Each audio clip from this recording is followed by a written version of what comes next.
Well, hello again. Here's the camper. That's the back end. It's a little 4x8 trailer converted into a little mini camper. I'll start at the front.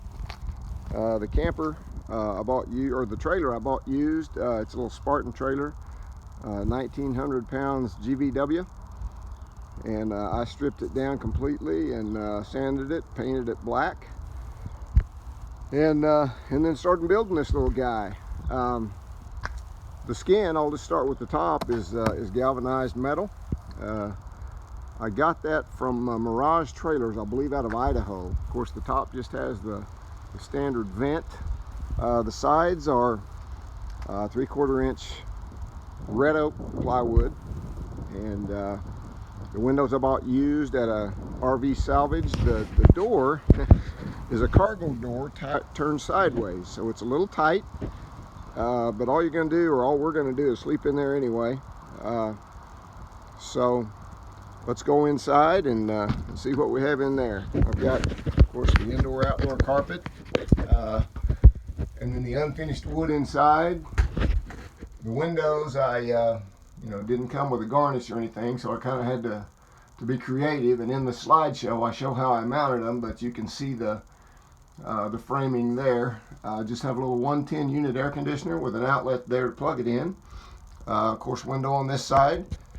The sleeping compartment is 6 foot by 50 inches and a quarter, I believe. So I think it's about a full-size mattress. I think we're just going to get a 3-inch or 4-inch memory foam and put in there. But the top, of course, I have a little LED light.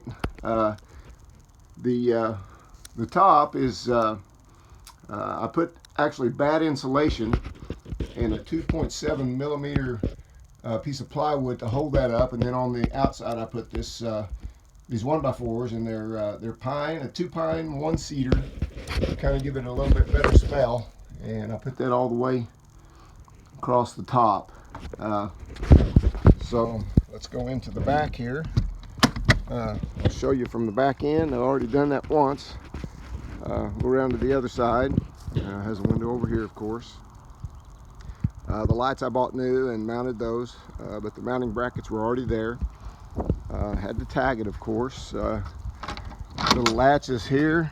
The reason for my wanting to leave this back end square, I've seen the teardrops that slope off on the back. There's two reasons I didn't want to do that. Number one, you lose a lot of storage space. Number two, it makes the back end a little more difficult to build, I think, in terms of the hatch and keeping it waterproof and all that. So I went with a square back end to give me more space and to make it a little easier. I'm an amateur at this, and so I needed it to be as easy as possible. The hinges, I also got a Mirage, and these are just pieces of oak that get the hinges flush with the, well, actually they were offset a little bit, so I had to have something to hold that up. But it also makes it a little sturdier. At some point I'll have a way to hold this up. I haven't exactly figured out what I'm going to do yet, but the back end, that's just a piece of carpet laid in there. I'll put something down later.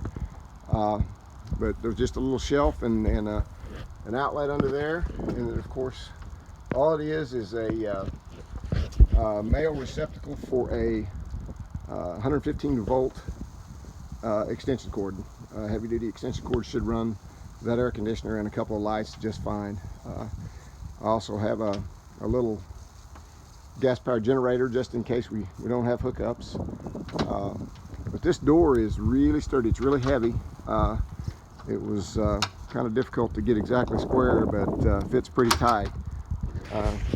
So there you have it. It's about 53 inches total across. I probably would have done that differently. I actually brought the plywood and stuff out to the sides of these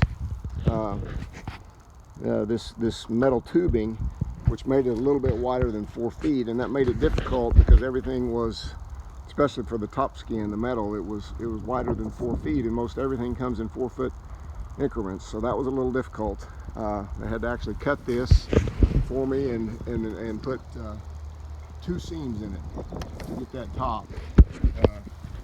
but I think it's solid and it's going to last a while.